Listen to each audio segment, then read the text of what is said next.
Do you need me to do the horse noise again? How I don't remember what the Howdy, fucking listeners. thing was. Welcome to Horsepower Oh, Games. howdy, listeners. Well, hey Okay. there.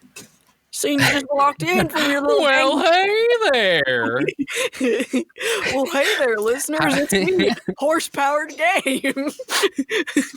It's our mascot, Horse-Powered Games. Hey there. I'm just the magical talking horse, Horsepowered Games. It's like half of a Goofy costume.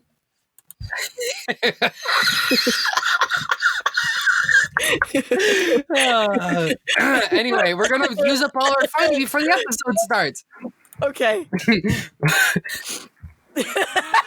Howdy, listeners. Okay.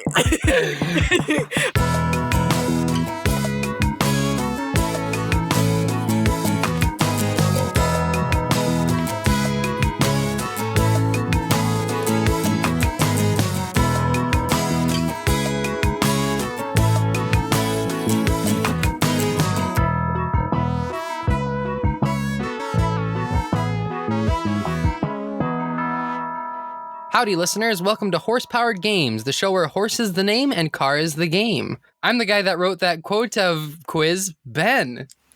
My name's Matt, and I enjoying having fun to the fullest. I'm enjoying it. We were doing we have the giggles right now because we were doing a couple of quotes of quizzes before we did this episode. Because we were trying to get into the vibe. And I'm Haunter, and I enjoying having fun to the fullest. We are all enjoying. You seem pretty fun. scary, but you're actually not. I think if our listeners haven't gleaned it yet, this episode's about Pokemon. Yes, we're talking about Pokemon Yellow for the Game Boy, just the Game Boy, yeah.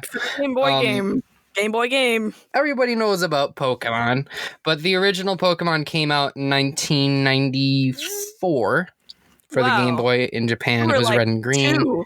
Yeah, and then they made Pokemon Yellow, which came out in 1999. This is an updated version of Pokemon Red and Blue, where all of the trainers have different... All of the gym trainers have different Pokemon that correspond with the anime. And there's also some other neat little fixes. Hey, guess what? Guess what? You get to have... What? I'm getting there. You get to have Pikachu as your starter Pokemon, just like Ash. Usually you get to choose, but they force you to use a Pikachu in this one. No, you woke up late, you get Pikachu, and then you go, oh man, and then Gary's like... in the anime, but in this one, they're just like, here's your starter. Oh, I thought they... Okay, and that's it. Yeah. That's pretty much. That's it for you. You try to go into the grass, and Oak's like, wait, what are you doing? You can't do that. You'll die. You'll break your bones. Come get this Pokemon. The grass is too strong. You'll break your bones in the grass. Yeah. It's not even My grass is too strong for you, traveler. My grass would break even the strongest child's legs. It's like not even the Pokemon. Let alone a man. It's not even the Pokemon that you need to worry about. It's the grass. It's just the grass. It's so coarse and dry. I feel like I should probably do a couple of like housekeeping things just to preface what's going on with this episode. This one's going to be a little different because not only have we both played this game, but Matt already knew what the game was going to be before we started. I came prepared. He's gonna know all the time now. I know everything always. I see you over there. Now we both know all. Oh! Can I do it? Can I tell people what Pokemon is? You want to explain Pokemon? Okay, go ahead. Pokemon. I can explain it in a single sentence. Are you ready for this? Pokemon is a game where you collect and train pocket monsters, because the original name of it was pocket monsters, and it's basically you go out into the fray and you find a little buddy, and your buddy's like, yeah, and then you high five, and then you have the friend, and then you can use that friend to fight, but you don't die. You faint. You enter a very long coma, and then you are alive again, and you start over, and that's Pokemon. Yes. Yellow and blue. To be a little bit more specific, if you played a game like Final Fantasy or Dragon Quest, this is basically one of those, but you get to catch the monsters and train them and raise them up to make them stronger to battle different. That's a really tall order comparing Pokemon to Final Fantasy, I feel like. It's, well, at the time they were not that different. Oh, okay. I'd say. Well, it's more similar to Dragon Quest because that's what was popular at the time. Yeah, I get that. It's developed by some of the people that worked on this game also worked on the Earthbound titles. Ah, I did not know that. So that'll give you another. Yeah. Yeah. No. What are those guys? What are those guys in Earthbound? The big guys. I don't know which guys you're talking about. It's the big I've played guy. those games. It's the big guy with the silver on his head and his whole body, and he's a square. Oh, a Starman? Yeah, there's none of those in Pokemon. No Starmans. There's Starmie, but no Starman. No, unfortunately. There is Starmie.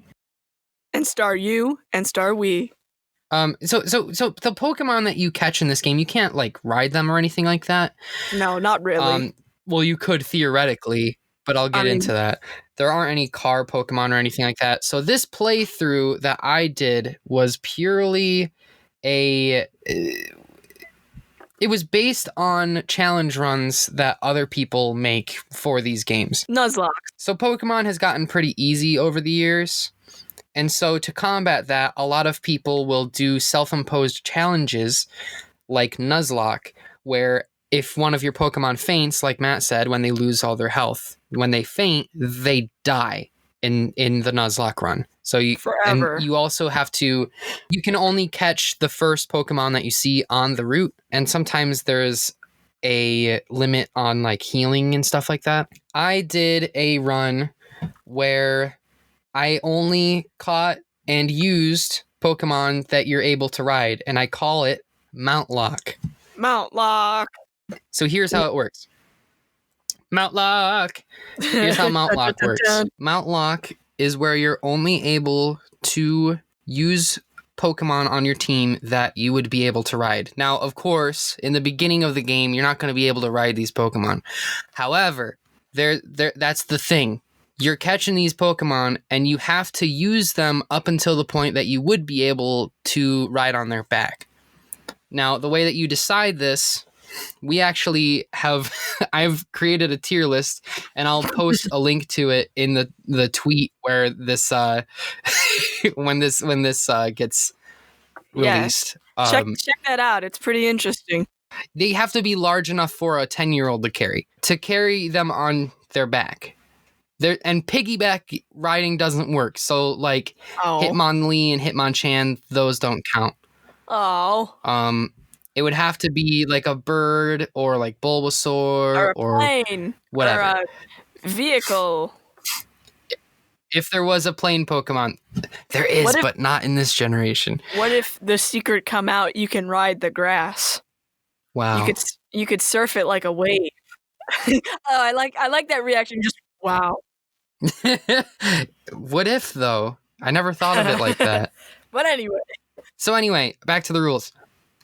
So you would have to be able to ride on their backs, and that also counts for any Pokemon that can learn Surf or Fly. There are 44 Pokemon that you can physically ride. Most of them are fully evolved. Ben, name me some names. Who do we got? What kind of Pokemon we got?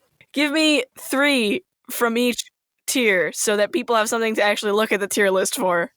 I have created 5 tiers. Can ride. Only with HM. Could ride. And can't ride. Can ride is you could physically ride this thing. This beast. Yada yada. They're big enough to carry you. They learn surf, or fly. So that would entail something like Tauros or Rhydon or maybe Blastoise, Like Venusaur, literally in that the sort of thing. name. Yeah, that's true. Only with an HM. These are small Pokemon that technically you could ride with the use of Surf or Fly, but if you tried to do that, you would kill them. So Yeah, like like if you Pidgey, tried to find a Pidgey in real life and mount it, you would break all of its little bird bones because it's just a pigeon. you would be hanging by its legs, and you would just break its legs off. You wouldn't even be off the ground. A Pidgey, Correct. a laden Pidgey would not be able to travel that far. Yeah, and then there's stuff like Krabby or Vaporeon. Vaporeon would just be like riding on the back of a bobcat. I don't think that would really go well. Yeah. But it can learn Surf, so it's in there. Yeah. Could ride, potentially Butterfree.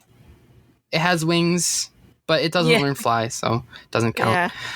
Something like maybe the Machop family, and I am not putting them in the can ride section just because The implication. I mean, you can't ride on the back of a Machop, but it could carry you. The So like implications a are too Machamp strong. could probably carry you in its arms. Yeah, gently over the homestead. That's actually foreshadowing for another game. Oh boy. Wait, there's a Pokemon marriage game? No, not a marriage game, but they carry you like that in another game. Oh, I thought you meant they carry you into your homestead like a bridal carry. That's like reserved. That's reserved for the fan fiction websites only. And Diamond and Pearl, but only in the Japanese version. But anyway, so next is could ride? Could ride? These are Pokemon that theoretically you could ride on the back of, or they could like help you help transport you to different places, but I would not advise it. Or it might just be impossible and I haven't looked into it. Such as? Yes, such as there is Electrode, who at its size, it should be just the perfect size and weight to be able to float in water. I but it wouldn't can't want learn to ride Surf, so it doesn't Electrode count. Also, because it learns I feel like Explode. there's too much potential. Yeah, there's too much potential of it exploding. Yeah. There's also Clefairy and Clefable are on there because they learn Metronome, so it could randomly use Surf, but it can't use it outside of battle. Jigglypuff is the balloon Pokemon, so I guess you could theoretically ride on that thing if it inflated big enough. It doesn't happen in the games, though, so I'm not counting it. Oh. I might count it in a future game. Who knows? But it's got to be restricted. It's got to be restricted so that it's hard.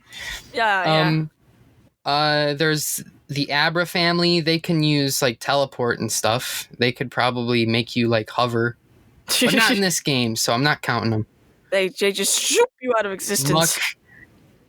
Muck. I remember you saying something about being able to ride on the back of a Muck, and I said it was a bad idea, but I put him on there. You can ride Grimer. Listen to me, because all you got to do, you just lay in that bad boy. It's like a portable beanbag chair.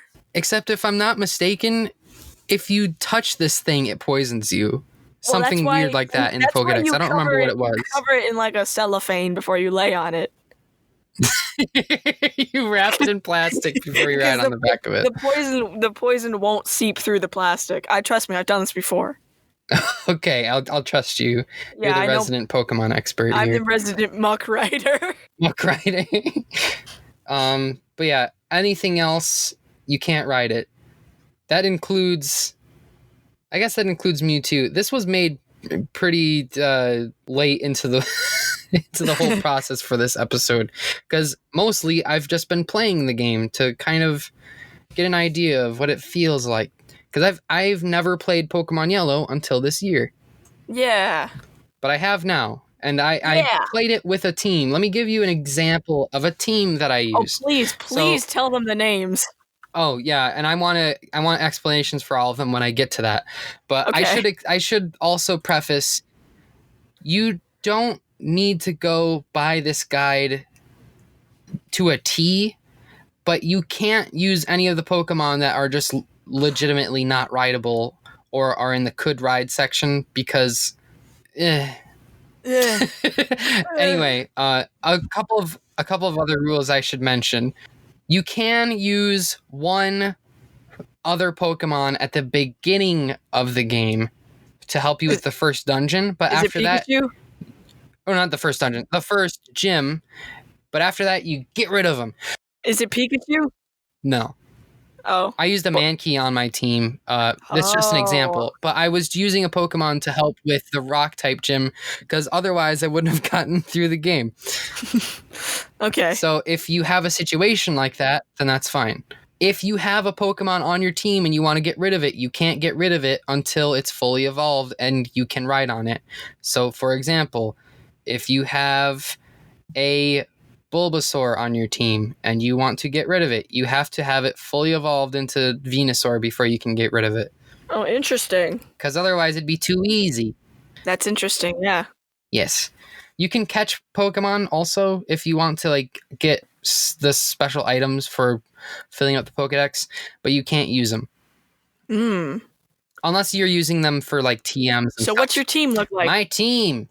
This team was co-created by Matt and I, but I used it, and I will tell you how that went. I started out with a Pikachu, which you can ride in this game. It is way too small for you to be able to ride it, so it goes in the second section. It's the power only with of HM. magic. But it learns love. Surf in this game. Yeah. So you can ride it. Yes.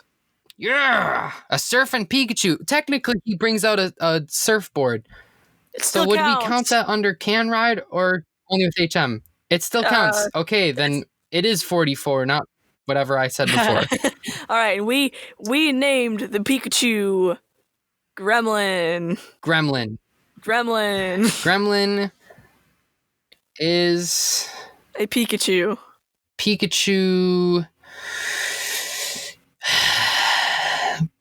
is all right for like half of the game. It has really good speed for not being a fully evolved Pokemon, but its attacking stats are lackluster.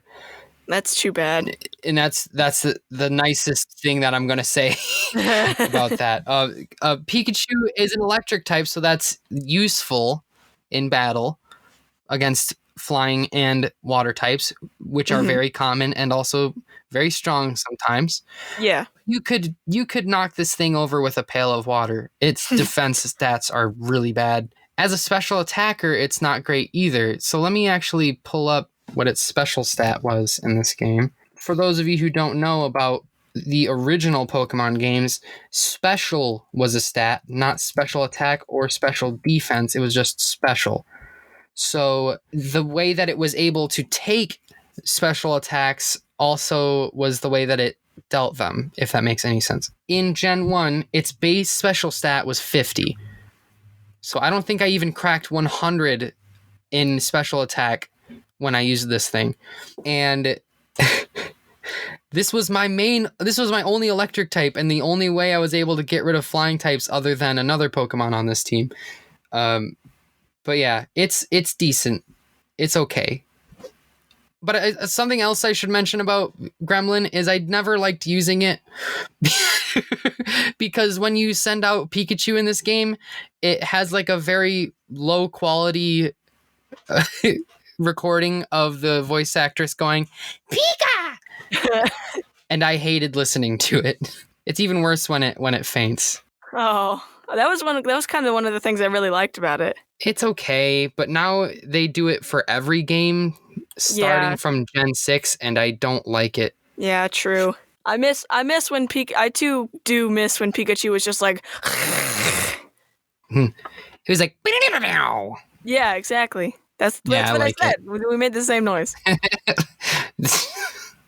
So, like I said before, when I got to the first gym, I had to use Mankey.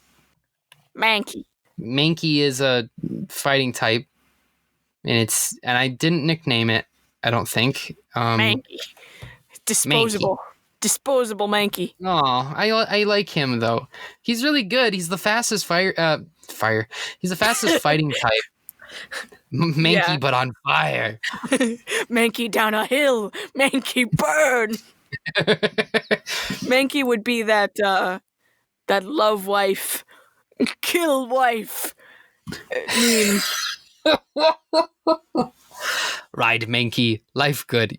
You can't ride Mankey, though, so don't get any ideas. Kill Mankey. Kill Life Mankey. sad. Not rideable. So here's how the first gym went. Just give you an idea of what playing this game is like. So this is a Pewter City Boulder Badge. I won't go through every single gym because at a certain point there's like no point in talking about them because they went fine, I guess. Go through like probably the first two. I feel like are going to be the most influential. I wrote notes for the first 4. Okay. And then the rest of them are fine. Okay. So for the Boulder Badge, Brock has rock type Pokemon, but they're also part ground because every rock type in this game is part ground unless it's a fossil Pokemon. He has a Geodude and an Honest. He has a Geodude. An honest Onyx. Honest Onyx. So I used Mankey on my Gabriel team. Iglesias. Was that? By Enrique Iglesias. I used Mankey against Geodude because Gremlin only has Thunder Shock at the beginning and Quick Attack. Mankey has Low Kick, which helps a lot because these Pokemon are very heavy. They're rocks. Yes, I got through Geodude, no problem. When I got to Onyx, I forgot that it has this move called Bide, which is like kind of overpowered in this game. Learned it from Bidoof. Yes. So Bide is a move that it's not as good as it is in Gen 4, but it's still really good. So basically, you take 2 turns of just taking damage from the opponent, and then the 3rd turn where you're not taking damage, you unleash a really powerful attack. Yeah. That is equated by like how much damage you took. It does like twice that much damage, I believe. Yeah. Yeah. Onyx had that and killed Mankey. Goodbye, Mankey. So I had a team of 6, but they were all like bug type Pokemon and a Pidgey. So what I did was they all knew Tackle and that was it, and it's not very effective against rock type Pokemon, so I was just using like Tackle and then they would get killed instantly. And then they all got knocked out except for Rattata, who I just made use Leer a bunch of times to lower Onyx's defense enough to a point where I could just spam Quick Attack with Pikachu. Oh my god. So that was fun. Oh, it sounds like it. On the way to the next gym, Gremlin nearly fainted from being poisoned. It was because I fought Jesse and James and I didn't have any healing items because the amount of money you get in this game is like nothing. Yikes. On the way to the Cascade badge in Cerulean City, I got a Bulbasaur from the I think it was the Pokemon fan club. They were saying that they found this Bulbasaur and it got nursed back to health by them, but it's looking for a home. So I took Bulbasaur along and Matt named it Bullets. We named it Bullets. Matt, why did you name it Bullets? I think it's pretty obvious. I mean, look at this thing. Look at its little head and its body. That's Bullets. It would make a lot more sense in Gen 2 when it can learn Bullet Seed, but it can't learn it in this game. This has nothing to do with Sesame Seed throwing, okay? This is all... Oh, I said Bullet Seed! This is Sesame raw Seed power. would be... This is raw power. This is 100% ammunition, self-satisfied spores, baby. I'm talking plant bullets. Okay. It's bullets. I get what you're saying now. Yeah. So starting off, Bullets was kind of hard to use because so pretty much the starters all come pre-packaged with like a weak move of their type. The one that Bulbasaur learns is Vine Whip, which only gets 10 uses called power points, You can only use it PP. 10 times. PP. You can only use it 10 times before it runs out of power points for that move, unless you have a rare healing item. And I did not have that, and I didn't want to use it all the time. So Bullets didn't really get his time to shine yet, except No for day in the sun. in the Cascade gym, the Cerulean City gym for the Cascade badge. I did pit him against Misty. Did he win? Surprisingly, yes. Yay! For some unknown reason, Starmie kept using Harden. The AI in this game is really stupid. I don't know why it does this stuff. So for those of you who don't know, back in the day, Pokemon moves, their typing decided whether they were physical or special. Grass in the first 3 generations is always a special move, and Harden only boosts physical defense. So this Starmie kept using Harden even though it literally did not help it one bit. So I just kind of kept whipping it with vines. Yeah. Starmie is also like a really powerful Pokemon that could have used like a psychic move on Bulbasaur and chose not to. Sad. Yeah, very sad. But Bullets, I'm fine with that. It was a Bullets. good. It was Bullets' debut, and I think that Bullets actually evolved from this battle, which was really cool. That's what I'm talking about. Raw, harnessed, unleashed power of the plant Bullet. So I literally just beat this game today, like an hour before we started chatting on the webs, and Bullets, the entire game was useful. I would either use like a sleeping move or a poisoning move, or I would use it against like water types because it had Razor Leaf. And Razor Leaf is such a good move. It's no secret that Bulbasaur is one of the best Pokemon in the whole first gens of the game. Yeah, it gets a lot of HP and like defense and stuff. Well, not a lot of defense, but enough for it to like stand up to stuff. Yeah. It learns Toxic also, which is awesome. Everything can learn Toxic, but what's really great about, well, great in quotes about this game is that it's got a lot of glitches, and I exploited one of them to beat the champion in this game, which was awesome. What did you do? So basically, I'll talk. I could probably talk more about the champion later, but what it is Bulbasaur can learn Toxic and Leech Seed. Now, Leech Seed is a move that makes it so that it will take like, I think, a 16th or a 32nd of the opponent's health and heal you with that amount every turn. Bullets also learns Toxic, and when you and Toxic will poison the opponent, but not just regular poison, it badly poisons, which means every turn the amount of damage the Pokemon takes from poison will double.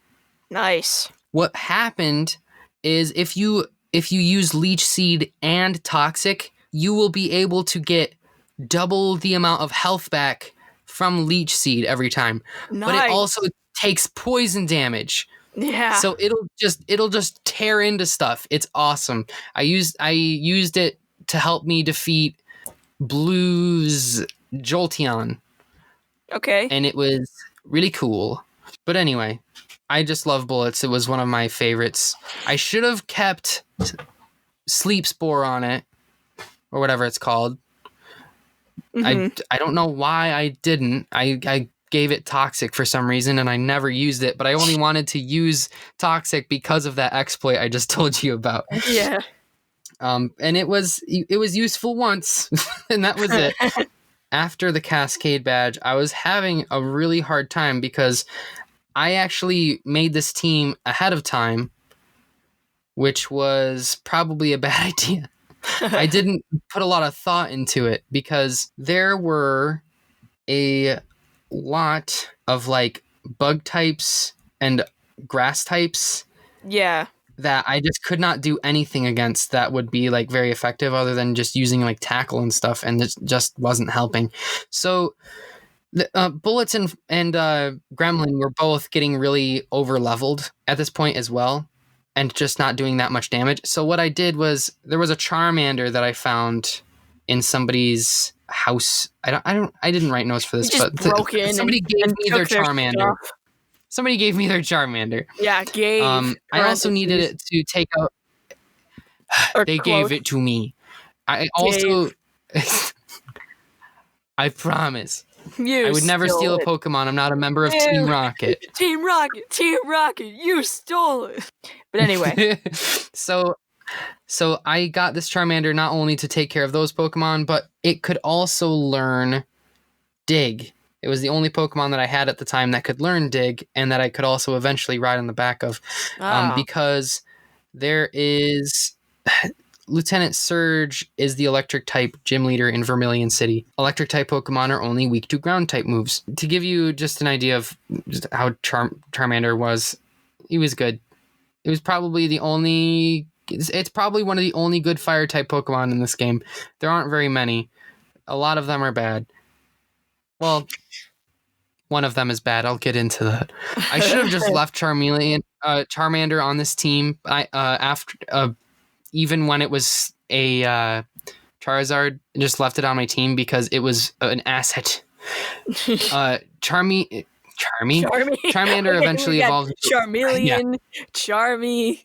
Charmander eventually evolves into a part flying type, which is like very helpful. It learns fly in this game. It couldn't learn fly in Red and Blue version, so technically it doesn't count. Oh, but it does count in this game. Technicality. Yeah, it does count in Yellow version. Okay. But it also is decent at using fire type moves. But anyway, I used Dig on Lieutenant Surge and won, and it was very easy. He was easier to fight than all of the trainers in the gym because he only has one Raichu, and it doesn't have like any decent moves. Which I think it's a reference to the anime because the Raichu that he had was bad. It was worse than Ash's Pikachu because he was only worried about evolving it. Can I talk about that for a second? Okay, because I have the whole Indigo League like first season on disc, so I remember that episode very vividly because like the whole thing was like he evolved it too early. I think. No, I think. Yeah, it couldn't learn move that Pikachu. Yeah, that's what the whole episode culminated in. Is that learn moves that Pikachu learned? Yeah, it couldn't learn the same moves Pikachu learned because I think he either evolved it too early or like he was so focused on training Raichu that he didn't actually like befriend him and blah blah blah. So like Pikachu's in the hospital and Ash is like, "Come on, you gotta take the stone," and Pikachu's like, "No," and it's very emotional. And then they go back and they fight and Pikachu wins. Yeah. It was pretty cool. That was one of the only episodes of that anime that I remember. Yeah. I remember the only ones that I watched of that season. I remember quite a few. So the next one is the Celadon City Rainbow Badge. This was when I realized that I had a bad team. If I had the foresight, I probably would have gotten a flying type before then. If I had the foresight, I probably would have gotten a flying type before then, or something else that was effective that could also learn Flash, because the Pokemon that she has have the move Wrap, and they'll also like paralyze and put you to sleep at the same time. And here is the issue with that. So Wrap is a broken move in this game, and I hate it very much. There are also various other versions of it. Basically, it's this move that does barely any damage. However, it will prevent the opponent from moving at all for a random amount of turns. It's either 2 to, I think, 5. So you can actually get knocked out by these moves, and it sucks. What really sucks about it is if you have Wrap and you also paralyze or make the opponent fall asleep or freeze them, you will always get knocked out because they won't be able to move. And it's like a glitch or something. I don't know, but they won't be able to move and you'll just keep getting comboed by it. So that's what they were doing the entire time, is using Wrap and paralyzing me. Ugh. So, sounds like it sucked. Yeah, it really sucked. It made me want to stop playing the game. Also, everyone on my team was way too overleveled because all the Pokemon that I wanted to use were like in the later half of the game. Yeah. So if I had leveled them up too high, they would start disobeying me, because you have to have certain badges in the game that will make it so that the level cap that you can have is much higher. Oh, I didn't know that. Yeah, but it's only every other gym badge in this game. In the other games, it's every gym badge will make it go up by like 10 to 20 levels. But in this game, it's every other gym. So I was at the gym where you will upgrade the level cap, but I was like one level below that. Oh, no. Ugh. So after that, I went back to I started training my Pokemon a little bit more in the gym, and then I went back to the Pokemon Center and I got a bunch of awakenings, and I got some bottles of water to give to these guards that won't let you progress to certain areas. I took on Erica. Another thing, so what I did was I had Charmeleon at this point, and Charmeleon can learn this move called Rage. Basically how Rage works is you're locked into using it. It's a very weak move, and you're locked into using it, but every time you get hit, your attack power goes up. Okay. Which is pretty good. However, in this game, you have to keep using it. You don't get to like switch out Pokemon. So I locked Charmeleon into using Rage so I couldn't heal or change attacks, and then Charmeleon got knocked out. Okay, so Charmeleon, and I switched to Bullets to revive Charmeleon. Charmeleon ended up growing to level 30, which was really bad. But after that, my luck was going for me. I was able to use fire attacks again, so I burned Gloom, and so eventually it just got knocked out by Burn and all that stuff, and then we won. Woo! Da da da da! And then Erica gives you not Rap, but Mega Drain for the TM that you get for this, which would have been nice, but it's fine. After that, I stopped by Team Rocket Base. Man, I didn't catch another Pokemon for a very long time. Here we go. All right, finally. Found the part in my notes where I got another Pokemon. Oh, actually, I think after this gym, I was able to get a flying type Pokemon. Originally, I was going to use Dragonite, but he can't learn Fly. He can learn Surf, but not Fly. So we got a Doduo and named it Grape. We named it Grape. Just one. Yeah. Matt, why did you name it? I don't remember why we named it Grape. The Dragonite was going to be named Paw Grape for some reason. I think that was a reference to a inside joke, but it's a VeggieTales reference. Yeah, but I was doing that voice the other day when we were coming up with names. Yeah, but I called him Pa Grape is more than just Pa Grape. Pa Grape is in my heart, Doduo is still named Pa Grape, but it's Grape for copyright reasons. Gotcha. So, yeah, it's named Grape. I guess it is kind of like a bunch of grapes because it's got multiple heads. Yeah, but this is just one. It's just Grape. If you had two Doduo, then it would be grapes. Well, when you evolve Doduo, it evolves into Dodrio, which has 3 heads. That's still only the one of the animal. Oh, yeah, that's true. You would need like a separate Dodrio to have grapes. So Dodrio was really, really good. By the way, in case you're wondering, I know that the Doduo family is named after the dodo bird, and they don't have wings, but for some ungodly reason, they're able to learn Fly. They just jump really hard. Dragonite cannot learn Fly, but Dodrio can. Hey, man. Pokemon's like, I don't explain my poetry often. Listen. I think I'll give Fly to this one. Yeah, that one. Dodrio was a really good member of the team. I used him on like a fighting type gym, and he kicked lots of butt. I also used him in the Elite Four, and he was really good. I don't really have anything else to say. He's just really fast and hits really hard. Yeah.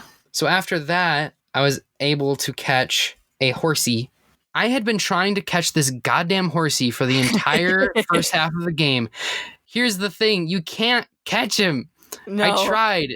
Like they're you have super to. difficult. Well, it's not hard to catch them. The problem is I had been searching the entire map for a way to get to this place. There are two problems with that. First of all, I did not have the town map, so I was just going off of my memory of how to get from place to place. I also didn't have the move fly when I was trying to find the spot where you enter the route. How did you not have the map? So you get it from the first area, but you have to ask someone for it. Oh. And I didn't talk to like anybody for the entire game, so I didn't get that. And fly was in a route that I had access to, but you have to like use cut and loop around, and it's kind of sneaky. I see. So I didn't have fly for a very long time, so I was literally just riding on my bike for the entire game. Okay. Until like after the 4th gym badge, I think, or maybe the 5th, I don't remember. But that was a pain in the butt. Yeah. But it's okay because eventually after So the reason why I wasn't able to get to this horsey and onto this route and all that stuff to get the super rod, I believe it's called. Yeah, the super rod. You have to get the Poke Flute. But the only way to get that is from Mr. Fuji. Yeah. Who is in Pokemon Tower. And the only way that you can get to the top of Pokemon Tower is if you go through the Silphco building, which took me like 4 days to get through. It's such a long dungeon.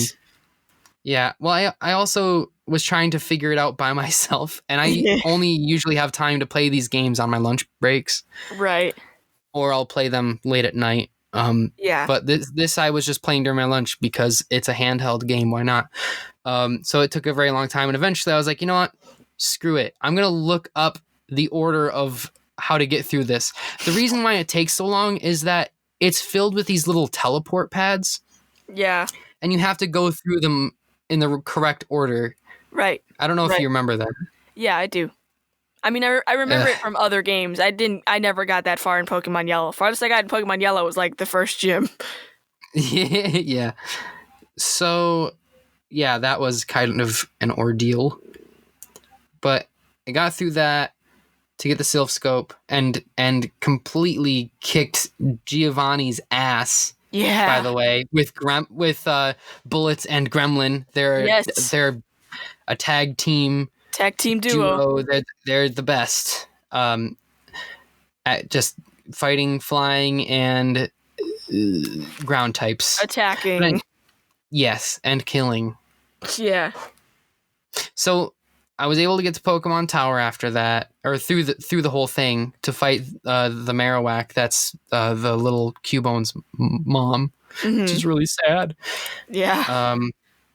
And finally, after getting the Poke Flute, I was able to get this goddamn Snorlax out of the way so that I could go fishing for Horsey, and we named it Rawhide. Rawhide. Why did you name it Rawhide? Oh, jeez.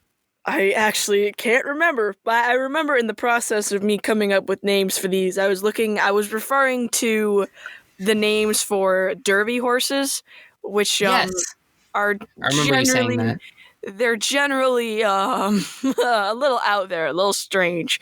So I was like, this horsey, which evolves into a Seadra, it needs something tough. It needs something strong, because fish, they got strong skin. So I was like, yeah, Rawhide, like movie coming out next year, Roadhouse with Seadra. Yeah. Well, it's not Seadra yet, but Roadhouse it was Horsey. Yeah. I think that would be objectively funnier, where it's like you walk into like an Outback Steakhouse, which is where Roadhouse is set, and this little fish thing is like on the ground, like, come here, I'll take you, I'll fight you one on one. Let's go. I'm gonna kick you around. I just think that'd be really funny. He ain't got no feet. Oh, that doesn't mean I can't pack quite a mean punch. Come here. Lean down here. Lean down here. I'll concuss you. I don't know if he can learn any punch moves, but I'm sure he would try. He can learn tail whip, I bet. Maybe. I want so dearly for that to be an actual attack move and not a defense move. There are some tail whipping attacks in the games, but not in this game. No. So Horsey was extremely useful in this game. Seadra, my mistake. Seadra's very, very good.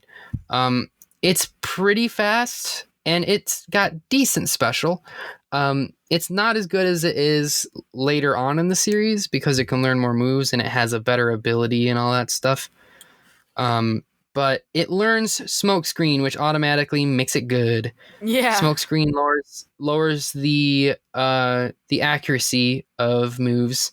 I used this bad boy, to take down Blue also.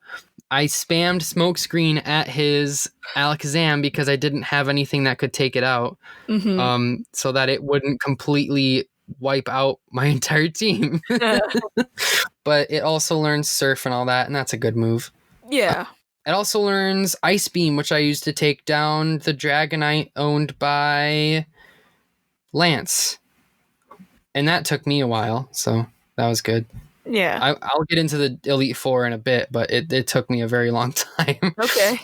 Last gym I'll go over. It's Koga's gym. I don't remember what town it's in. But I was trying to use Charmeleon against him, and it was not going so hot. Charmeleon only has Ember as a fire type move for a long time until it can eventually learn Flamethrower. But then when I switched back to Grape for fighting his Pokemon, it was actually not that hard at all. He has a bunch of like Venonats for some reason. Okay. So in the original game, you had to have a ground type or a psychic type to beat him. Yeah. But in this game, you can just use a flying or fire or rock type. Huh. Or a psychic type if you wanted to. So it's actually a lot easier. But his gym is completely overleveled. And I was really struggling because I had too many Pokemon. After we beat that gym, I used one of my rare candies on Charmeleon to evolve him into a Charizard, and I said goodbye. I put him in the PC, and I took out a Pokemon I completely forgot to mention earlier. Ponyta. Oh, sorry. Rapidash. Mamma Mia, the Ponyta. Yeah, we named it Mamma Mia. Why did you name it Mamma Mia? I have an idea of maybe why you did, but I couldn't figure it out myself. Well, you'd have to ask the guy upstairs why I named it Mamma Mia. I think it all once again plays back into divine intervention. Yeah, it was divine. God was like, it was Mamma Mia. And I was like, oh, okay. So I did. Oh, Jesus, okay. Whatever you say. I thought it was because it's a fire type and Mamma Mia, that's a spicy meatball or something. That's the only thing I could come up with. I thought you were going to talk about ABBA and be like, oh yeah, it's a fire type because ABBA is a fire type band. I'd be like, what? Because ABBA's songs are fire. Okay, Duh. That's true. That's true. That's undeniable. Mamma Mia is a thorn in my side. Mamma Mia. How could I resist you? Mamma Mia was not a good trade for that Charizard because Mamma Mia is one of the worst Pokemon in this game. I only picked Rapidash because it is a horse. I almost said a horse type. I only picked Rapidash for this team because it's a horse and I was obligated to. And let me tell you, it was not fun. Mamma Mia. So I already explained how types are weird, right?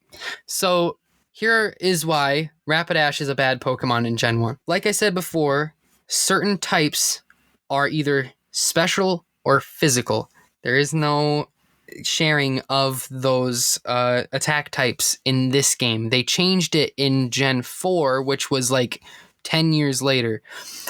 But in this game, fire is a special type, not a physical type. So Rapidash's best attack stat is its attack stat. But fire is special, so yeah. Anyway, I don't need to explain myself. It doesn't work. Yeah. So let me pull up Rapidash's stats here, and I'll compare its stats to you.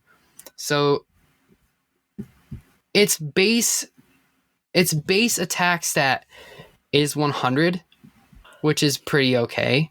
Its base special stat is 80. That's a pretty big difference in this game, especially when the only fire type move it gets other than flame, what's it? Fire spin, which is like rap but fire, and it's still not good, is Ember, which it's a 40 base damage move that's gonna do nothing against literally everything. But you might be thinking, yeah, but wait, Ben, you can teach it Fire Blast, which is like 120 base power. Yeah, if it ever hits, and it never did until like one of the final battles in the game. Mm-hmm. I used it so much. I tried to like this freaking Rapidash, but it was like 3 levels lower than every other Pokemon on my team. Because it was just so bad, and I never wanted to use it. Anyway, sorry I went off there. I just hate this. I don't hate this Rapidash, but I'm so salty that the way this game was designed is completely asinine. I can't believe this game got released. It's good, but it's also really bad. I'm sorry if I offended anybody that I said that this game is bad. Now nobody's gonna listen to this episode. No, we're like 30 minutes into the episode already. They'd have to have listened this far. So Rapidash is really bad. There's some other examples I could bring up probably. Oh yeah, for example, bug type, really stupid in this game. Psychic type is only weak to the bug type in this game.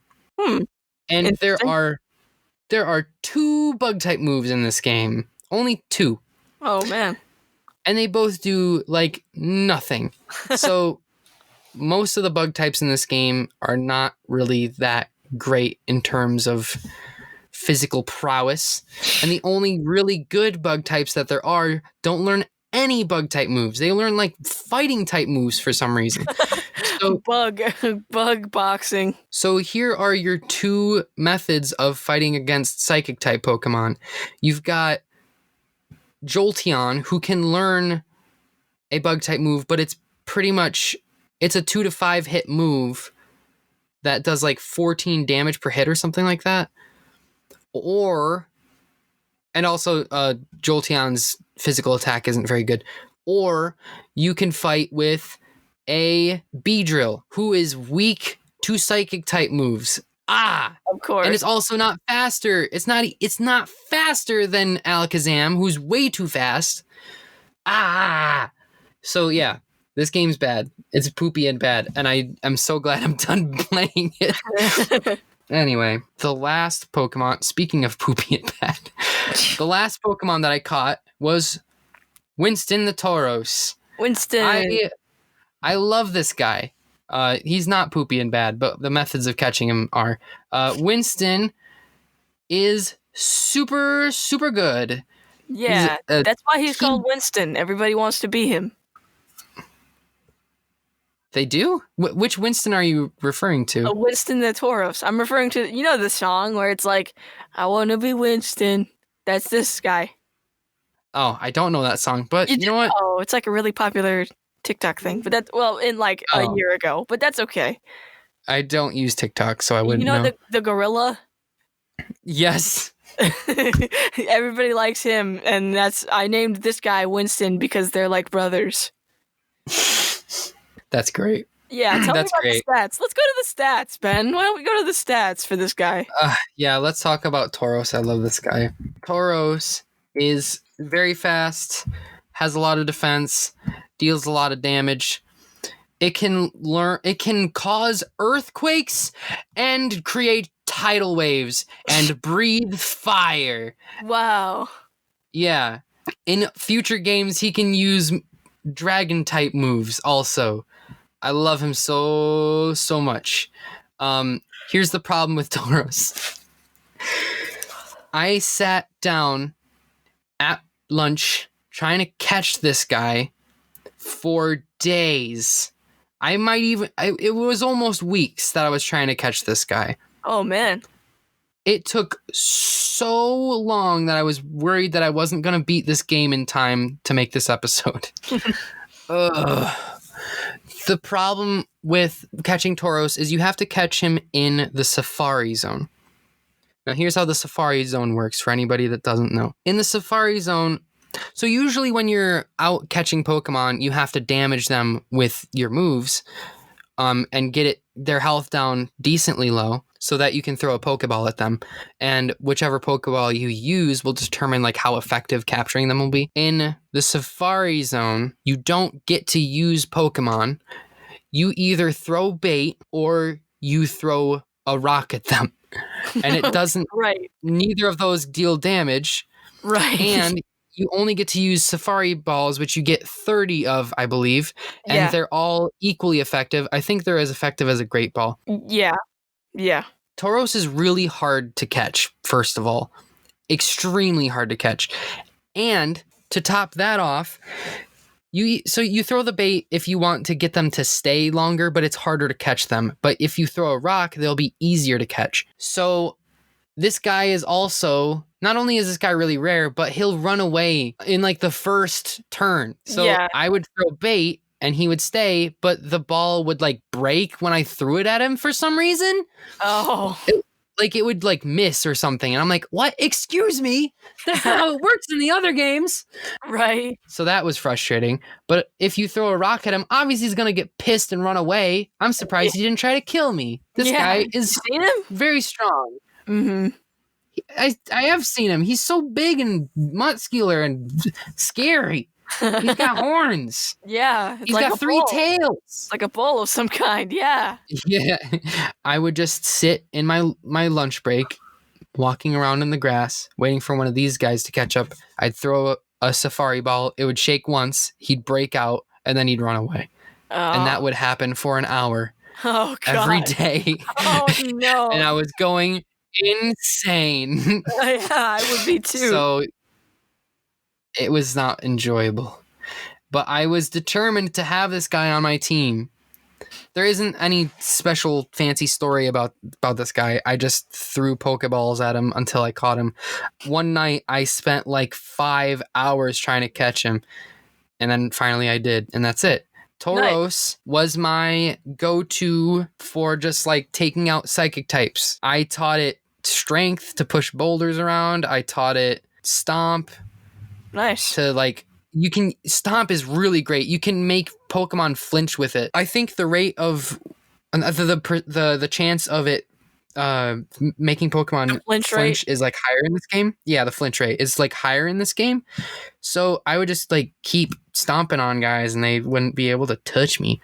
And if they did, then Tauros can take it. Look at that guy. He's sturdy. A beast. You couldn't push him over with a pail of water. You can push him over with your own 2 hands. Yeah. And if you did, he would kill you instantly. So there you go.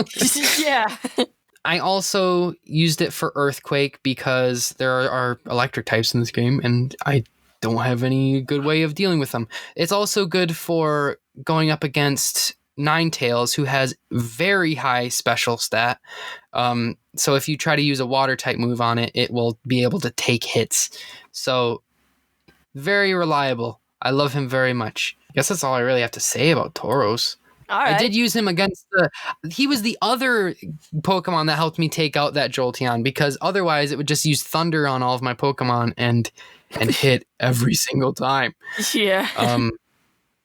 It's usually it's a 70% accurate move. I don't know how it hit every time. It did miss once, but that was it. Yeah. But yeah, I used So I used Leech Seed and Toxic on it, and then it had like a third of its health left, and then I used Earthquake, and that was the rest of the game. I also used it against that Alakazam that I was having a hard time with, probably the hardest Pokemon in the game without hacking, where I just spammed Smokescreen with Seadra, and then I used, I think it was Giga Impact or Strength or something with Tauros, and that was it. So yeah, that's the team. That's Nice. what your team could look like if you play Mountlocke, which was Nice. very fun. The challenge of it was fun, and I definitely plan on doing this again for like every other Pokemon game. I have so much fun team building that like I went to almost every other generation and made a different team for each game. It's really fun. So yeah. Yeah. So to recap the team, we got Bullets, who's a Venusaur. We've got Gremlin, who's Pikachu, and then we've got Mamma Mia, which is Rapidash, and then Rawhide, Seadra, correct? Yes. Still correct? Okay, and then I got Winston, the Tauros, the famed family man, the famed family man, and then we've got Grape, which is Dodrio, correct? Dodrio. And that's the team. And now that we have the team and we've got the explanation of how Mountlocke works, I think it's time for an ad break.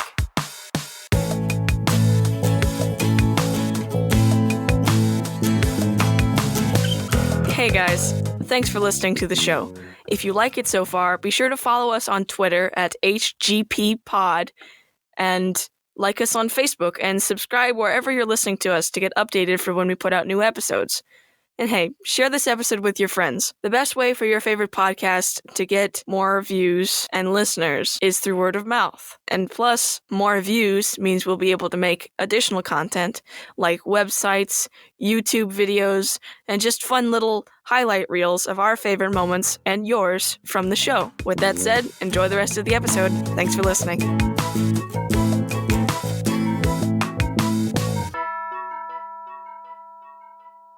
We're back. After all that explanation of just my horrible misadventures in Pokemon Yellow, what is your take on this game? My take in on terms this, of what we do here. My take on this game. So, once again, for anyone who doesn't know, we generally rate games on a scale from 5 to 1. 5 being the best a game could be. It's got horses, it's got cars, it's got everything you could ask for in a video game. And 1 being no horses, no cars. Where's the joy? Where's the sense of wonder in this video game?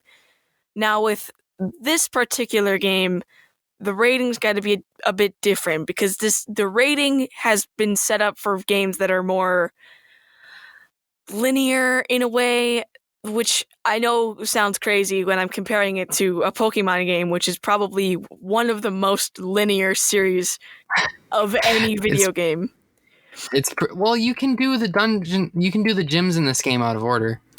Okay, that definitely is different from the way that they do it now. I feel like with newer Pokemon games, they kind of set you on a very strict path of go here, do this, and go here, do that. So that kind of there's like 3 or 4 gyms you can do out of order. That kind of freedom is pretty interesting for a game like this. Like you said, it's not the first Pokemon game. It's based more. It almost feels like, with the way we've described it, as like it kind of follows the anime. It feels like it's almost based more for like newer, like people getting into Pokemon because of the anime. Jesse and James are actually characters in this game, so like they put them in there just because of the anime. So yeah, and there's even like so. There are technically more battles in this game because of that, because they just randomly put in parts where like Jesse and James are like, hold it, and then you battle them, and it's like, okay, and they have the same Pokemon every time. It's pretty funny. Yeah, which I think that's the one piece of enjoyment I got out of this game. I think that's really, really cool and interesting that they did try to incorporate elements from the anime into it. unfortunately, it could have been done to make it. It feels like they went more, not so much form over function, but like appearance over actual gameplay. With the fact that, like, yeah, it's cool that you got all these parts from the anime, but I can't beat anything. It's like incredibly difficult for a lot of the time. And Yeah, and I'm saying that and not even for I'm any saying that like even without doing like the Mountlocke, a lot of it is just incredibly difficult. yeah, and not because like I'm bad at the game, but like because it's just not. If I say that I'm gonna sound whiny, but it's just blatantly unfair. It's just not designed well. Yeah, I The agree people that made this game never made games before. with And so then a lot of the people that helped were like programming geniuses, or making games wasn't originally their big thing. Originally, Game Freak was like they were making like magazines and stuff. I'm pretty sure. yeah, that And then sounds they're like, right. we're gonna make a video game. And then the people that I said like had helped from like from the creators of Earthbound or whatever, Yeah, a lot of them used to be they just like created slogans for video games and stuff like that. yeah. So So they weren't really a big yeah, with all that in mind, and I think you have to add like the nostalgia factor too, because like I said, the fact that it is from the anime, and I think you brought this up a couple weeks ago when you were playing it, but you were saying like how playing this made you want to go back and play Pokemon White, I believe. Yeah, Pokemon White version. So I mean, I liked this game in the fact that it was a lot more simple than the other games, and it was nice to have that kind of experience because I've played every generation except for the first one. yeah, So when I played it, I was like, I kind of understand what people are getting out of this. And I especially feel like I would have enjoyed it a lot more in the context of what they designed the game for, which was like a social gathering disguised as a video game. yeah, Which that's not my thing. I stole that from King K okay, again. But it's that's what it is. It's meant for you to be able to play the game with other people. yeah. So I played it by myself and hated it. So maybe if I had people to play it with, it's like maybe not during COVID, it's Pokemon for then I probably extroverts. would have enjoyed it. It's Pokemon for extroverts. Yes. Yeah, so with all that in mind, I would say I would give it. I would have to give it a. Now do keep in mind you can only ride on less than half of the Pokemon in See, this and that's game. the thing. That's the thing that's really. That's the thing that's really getting me because in terms of impact, like yeah, it's had a considerable impact. In terms of actual gameplay, it's not very good. It hasn't held up with the test of time. And in terms of cars, well, there's no cars. In terms of horses, there's. I mean, no, Wait, there is a car, just one. okay. I forgot to talk about this car. Okay. Shit. So this game sprouted a lot of rumors because like it was just a mysterious game that had like a lot of programming issues. So like you could just make up stuff, or there would be like weird glitches that you could do, and it was just like, huh? There is a Pokemon called Mew in this game, and one of those rumors was that you could push a truck with the move Strength, and there would be a Mew underneath it. So there is one truck, and everybody remembers it, but it doesn't do anything. Actually, in future games in the series, if you check that truck, you'll get a rare candy. Oh, Yeah, pretty cool. it's kind of neat. But anyway, yeah, it's the only truck. Oh, well, okay. So I think in terms of our rating scale, which is based purely on vehicles and shit, what are horses called? Mountable. Epinines. Equine? Yeah, in terms of equine and automotive excellence, I would have to give it a 3. A 3? A 3. I'm really surprised. That's a very generous rating. Why do you give it that? Well, there are some horse-like animals, horse-like things and creatures in this that you can acquire, but like you said, with Taurus, it's either incredibly difficult, or with our very own Mamma Mia, it's not really worth it. Yeah. So that is what put me at a 3 from it. It's got the horses, and like you said, it's got the truck, but using those things and having an enjoyable experience, it does not have. Yeah. But we can make it better. We can make it faster and stronger. Better, harder, faster, and stronger. We can do that. Yeah, we can Patent pending. Daft Punk, no copyright. Yes. Please, no copyright. That's right. I don't know how different French copyright laws are from American copyright laws. They're robots. It doesn't count. So it doesn't matter that they're French robots. What this means is it's time for us to make a sequel, Ben. We gotta make a Pokemon 2. Pokemon Yellow 2. Pokemon. You know, this will be interesting because there are multiple remakes of this game, and they're all better than this one. Fan remakes or actual company remakes?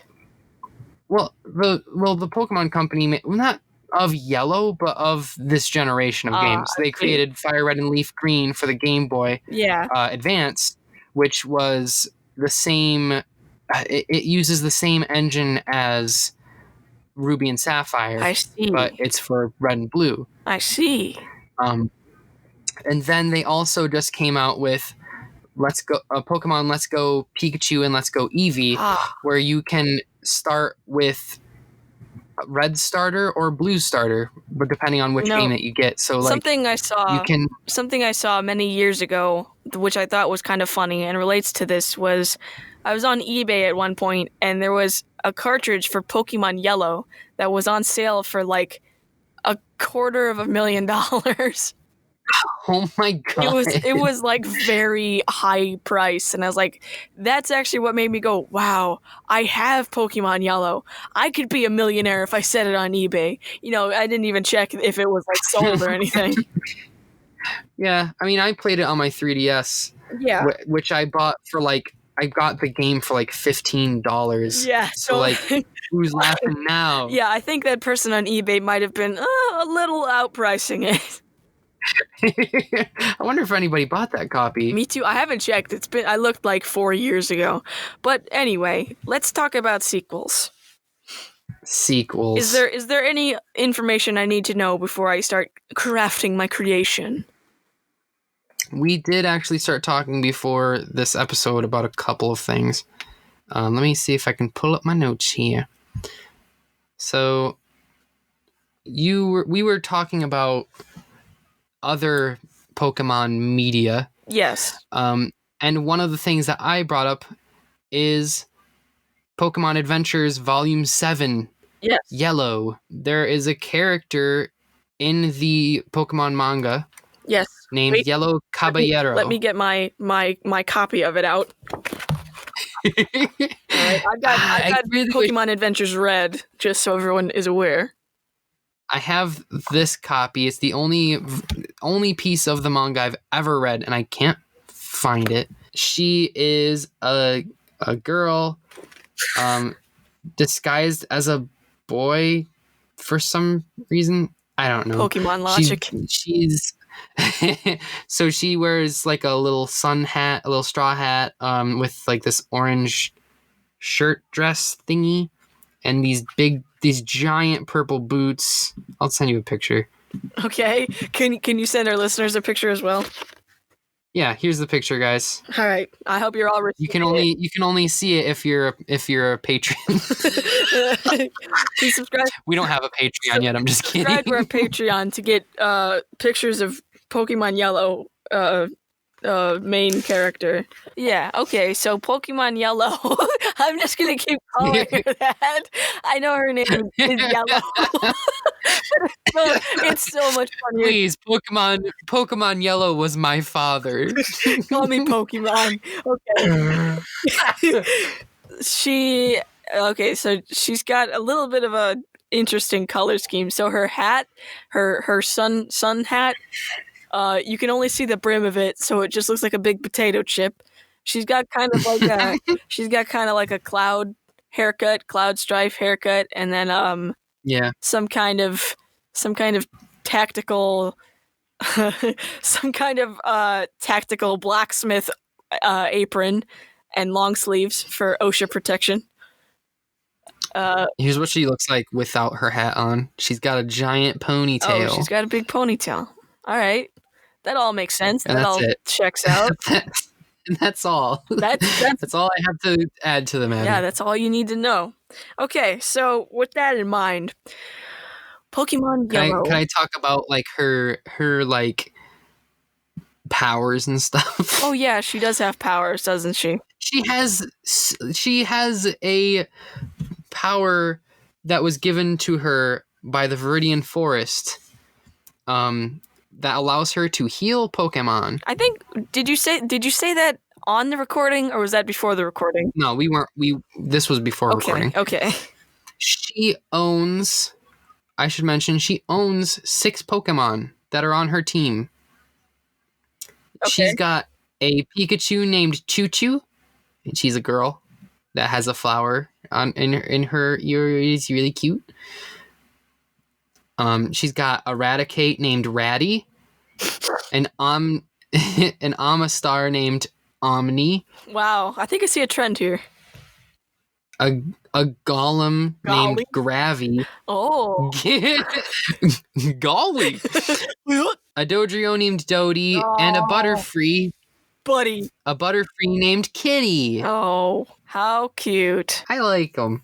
She's also borrowed Pika, who's Red's Pikachu, a Slowpoke, no image available. She did own a Seadra at one point, so she's got 3 Pokemon that you can ride, and 2 that maybe you could potentially ride, but are dangerous to ride or just too light. Yeah. And she's also used Mewtwo. Oh wow, harness the power.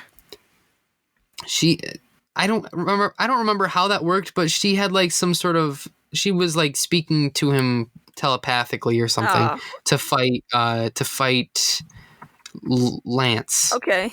Interesting. Yeah. And she also was able to, I think either she used a Pokemon move named Megavolt, or she somehow taught her Pikachu Megavolt, which is not a move that actually exists. But fine. It's fine. So my idea for a sequel, which I'm sorry, this is gonna be not related. She's really cool, and I will get to all the colors. They will all be here. I'm talking yellow, red, green, blue, purple, black, indigo, violet, chartreuse, darker green. Can't forget chartreuse and darker green. They're my favorite side characters. So Pokemon Darker Green coming to the Nintendo Switch. Leaf Green. So that's my favorite Pokemon title. Darker Green.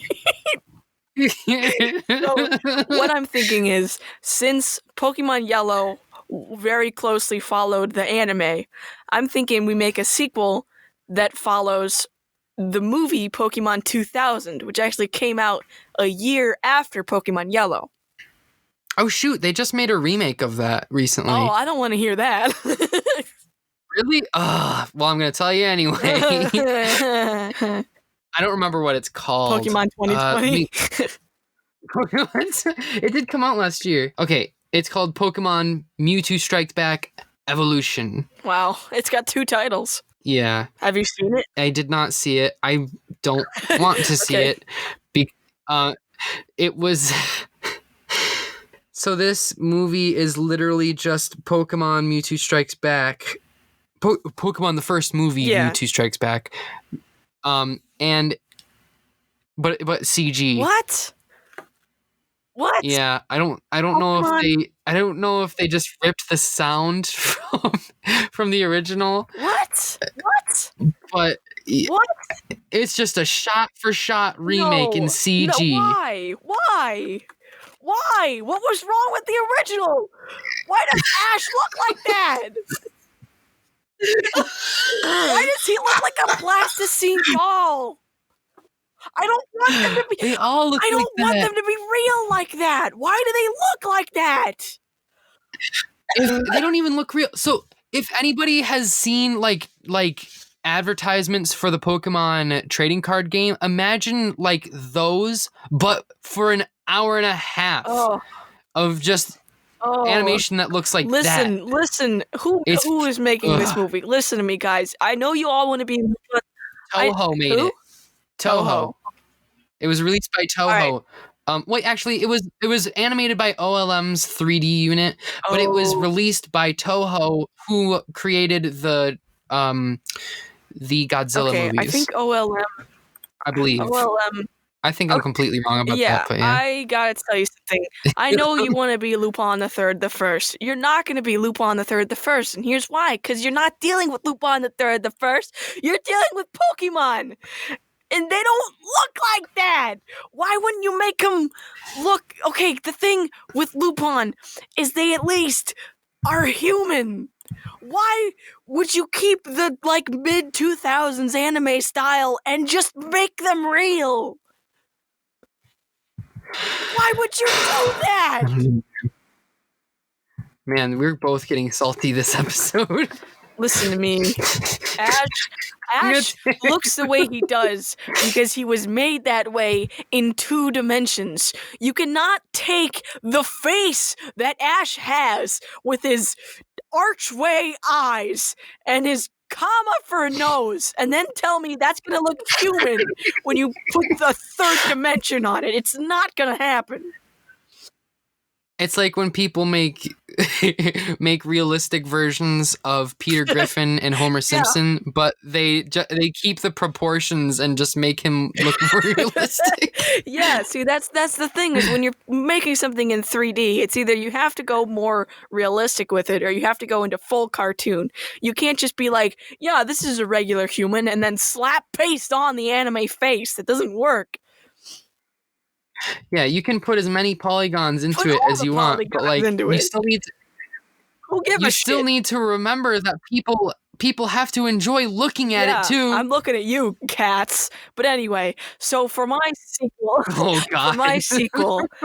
we base it on Pokemon 2000. Actually, yes, I had a thought too that I really want something we haven't seen is like a Pokemon game in space. I know we've seen, because you have those moments where like you hang out with Deoxys, which is like the space Pokemon.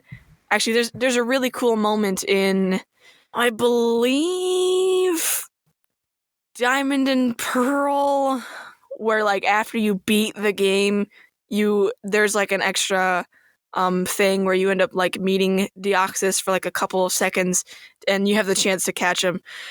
But we're not talking about that right now. We're talking about Pokemon Yellow. You can't catch Deoxys in Diamond and Pearl, but that's game am I thinking of then? I think that you're thinking of Omega Ruby Alpha Sapphire. No, because it wasn't for the 3DS. It wasn't like a 3D game. There's like a bunch of rocks that have like markings on them, and you have to. Well, you could take if you got Deoxys from an event, you could take him to Veilstone City. No, and when you touched the rocks, it changed his form. Yes, okay, and the reason that I thought you could catch it in there because there's a moment at the very end of the game when you go up.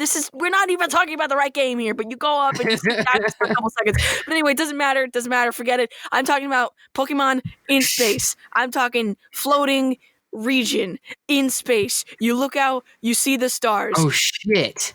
Rayquaza is up there, awesome. Just chilling. Yes. So, and listen to me. I'm talking because you know how Diamond and Pearl had like that double battle, triple battle system. They had the No, double I'm battle sorry, it was in black and white. It had Black triple and white battle had and a double battle, rotation triple battle system. battles. I'm thinking we bring that back, but we also add the lack of gravity as an element. Oh shit! I'm talking. In Pokemon X and Y, they brought in this thing called Sky Battles. What if we just made space battles? Yeah, but see the problem that I have with some of the stuff in Pokemon is that sometimes it doesn't matter if you're in the sky or if you're in the space because you're not really affected by your surroundings, you know? Oh, so the Sky Battles, you can only bring Pokemon that can fly or levitate to. Well, yeah, that makes sense. But after that point, it's still just a regular Pokemon battle, correct? Yeah. Yeah. Yes. So I'm thinking the whole thing is going to be space battles. Yeah, I'm thinking space battles where lack of gravity is an element. Because also, I think it would be really funny if you went into a battle and then like halfway through your Pokemon just start floating off the screen. I think that'd be so you just can't use that Pokemon anymore. They have to be heavy enough, or like you have to use like an item on them or something, or give them a held item. Have to, like after the match, you have to like use a rope to rein them back in. And I think we could introduce another type of Pokemon with this too. We could have like a space type Pokemon. That could be cool. Yeah, or you could have like a meteor type Pokemon, which I guess would be rock, or it would be like psychic. I don't know, like a moon type or something. Yeah. The boys down at the lab, they can figure all that stuff out. What matters is that you're in space. Yeah, I think that's real. So probably is. Yeah, so you go down and you get your space stuff, and now we gotta have. Oh, as much as I really want to bring Team Rocket back, I think that would also be really funny. Where it's like you guys are still here, and they're like, to the end of the earth, and the moon, and the stars, and the sea, and the sky. And it would be really funny because in Pokemon, so they come back in the second games with the Gold and Silver, yes, and they don't come back again until Sun and Moon, but they become they become Team Rainbow Rocket. Oh. All right. Love is love. So, that's like, I'm just imagining, like, what they would it would be like in this game, where they're just like, Giovanni forever. Like, he's been dead for 30 years. Yeah, pretty much. Actually, I think he does, like, die canonically, I thought, but then throws the space rock at them. Well, I mean, in the anime, he does insurance fraud, so good riddance. And I think Team Rocket is there, but you know they're not like a major hindrance on your journey. Yeah.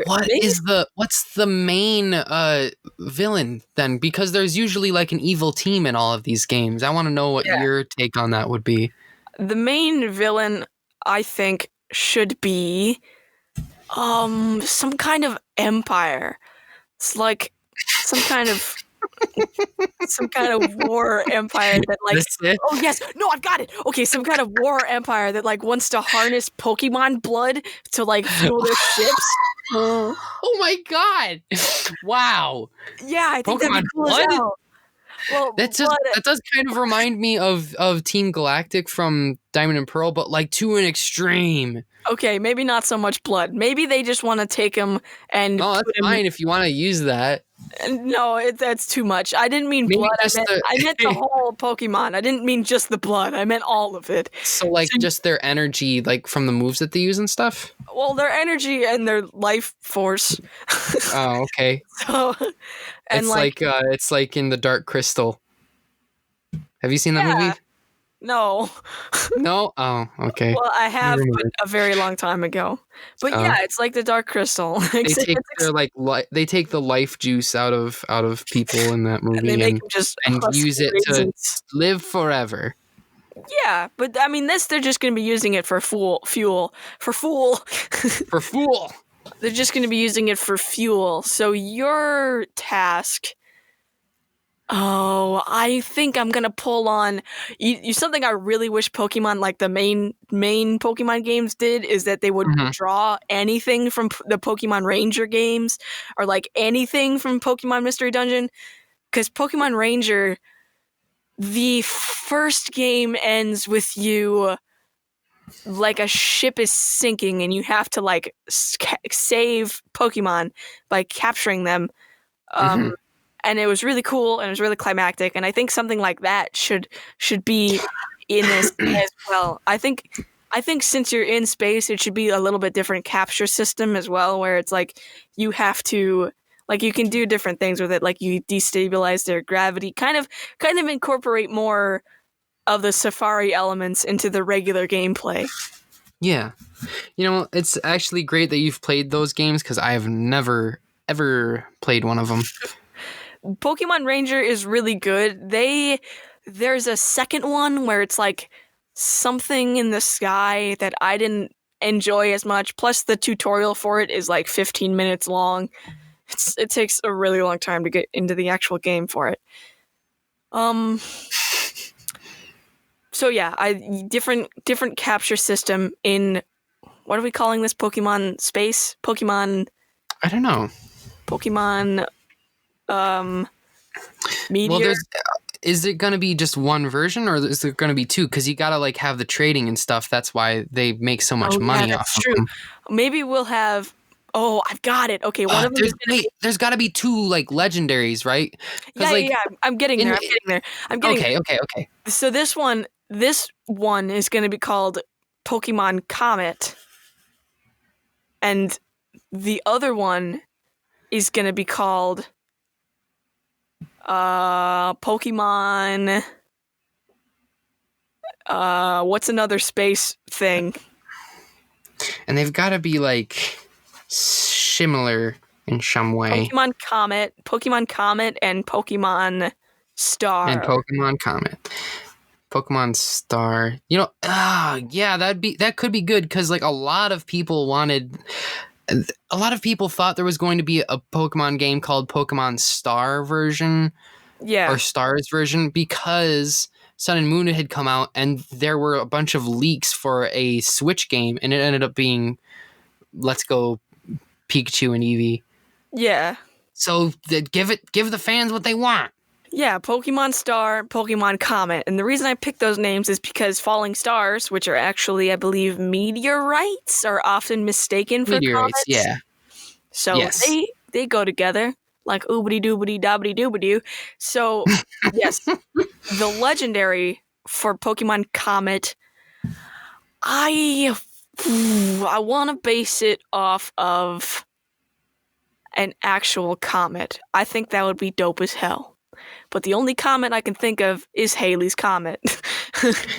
You could base him off of like maybe you could like loosely base him off of the old folks tale about Halley's Comet and what's his name, that axe wielding giant dude. You know what I'm talking Paul about, Bunyan? right? Paul Bunyan. Yeah, you could base him off of like the Paul Bunyan story. Possibly. Maybe I was thinking we have because the Pokemon legendaries names are like really weird. So the name that sticks in my mind is Halcyon, which is a real word, but I don't remember what it means. So let me look it up. Halcyon is a prescription medicine used to treat the symptoms of insomnia. Okay, it also says characterized by happiness, great success, and prosperity. Golden, often used to describe an idyllic time in the past that is remembered as better than today. How did you spell that? A-L-A... Hold on. Halcyon. Oh, that's why. Yeah, I don't know how you're spelling it over there. Halcion. Nope, that's not it. That's also the name of an Ellie Goulding album. It's a good one. Cool. I think. Yeah. So I think with this meaning of Halcyon, which is happiness, great success, and prosperity, we could have the one legendary that, is kind of said to like bless the space lands, Halcyon. Yeah. And then on the other side of it, we could have, I'm thinking the word Andromeda keeps getting like in my head. So I think we could have Halcyon and Andromeda as legendaries. Andromeda in Greek mythology is the daughter of the king Ethiopia, Cepheus.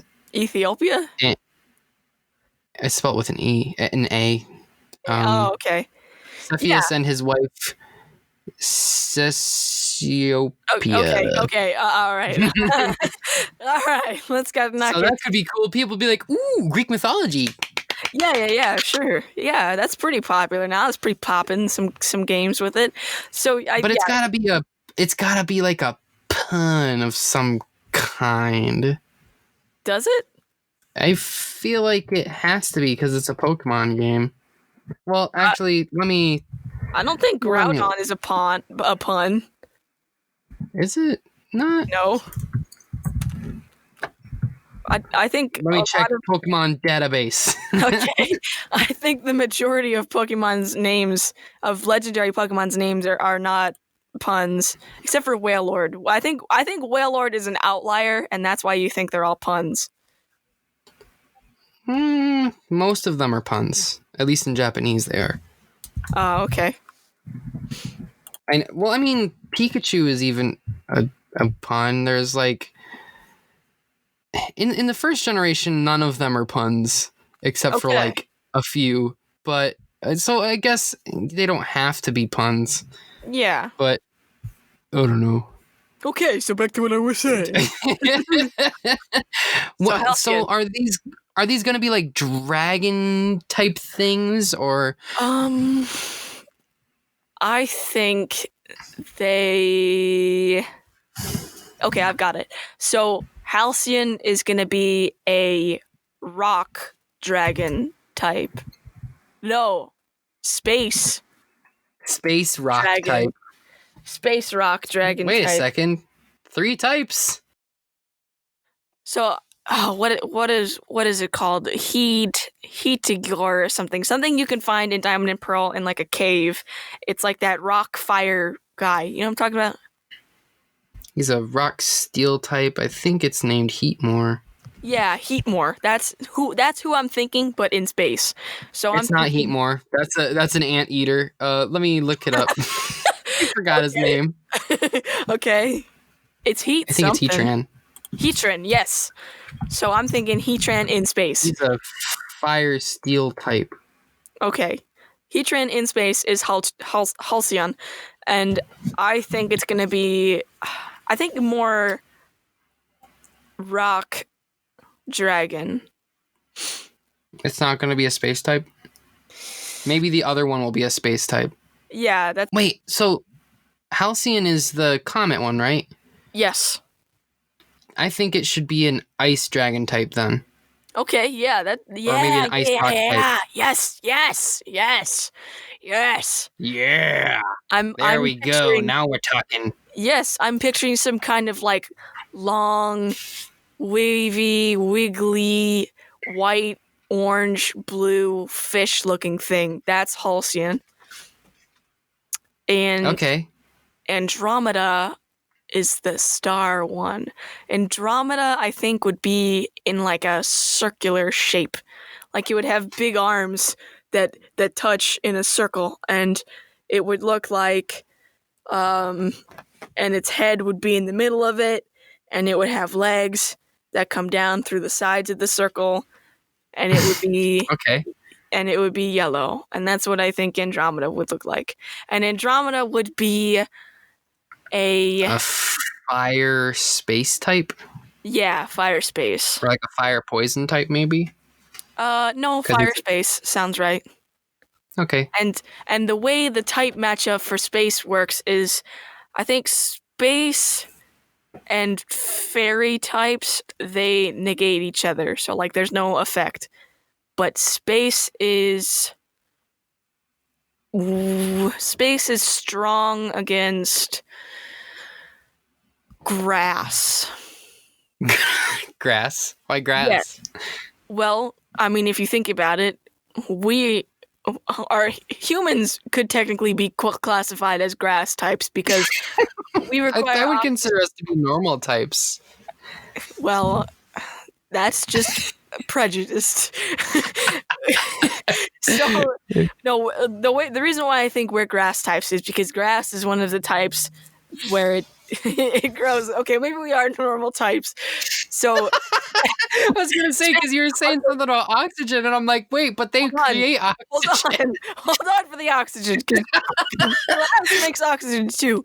So what I'm thinking is space types are strong against grass and normal because those are humans and plants. And if you put Man. those in space, they'll die.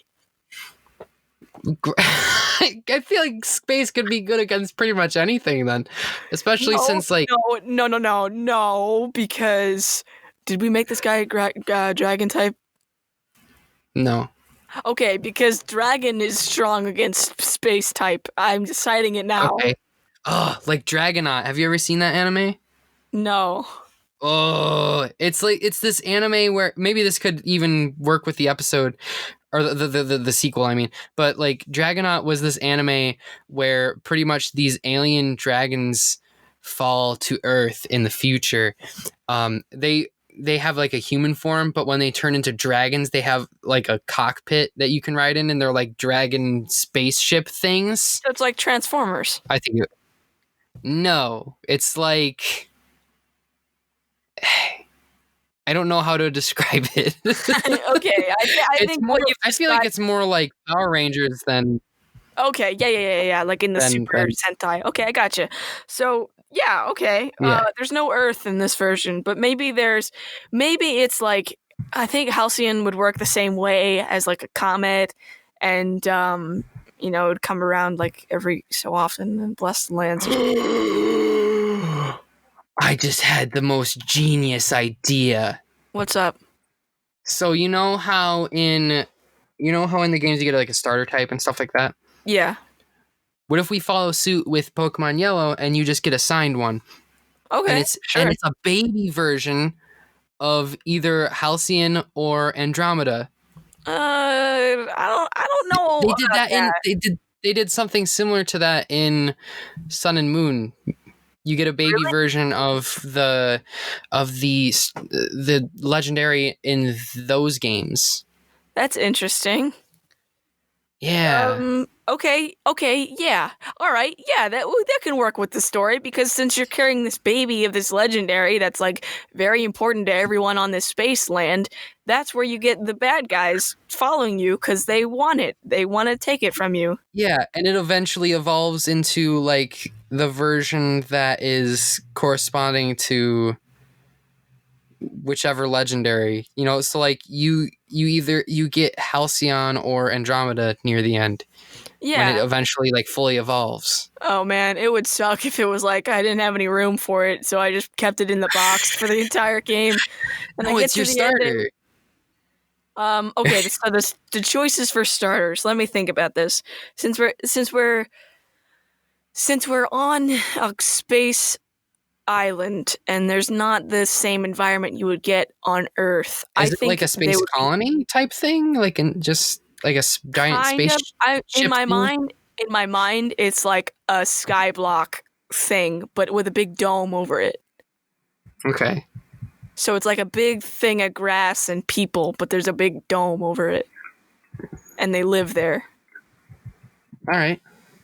Yeah, so with that in mind, I think the starters would be something that's like vaguely looks like it could be from Earth, but also has been like modified to be more mechanical and sturdier for the space weather.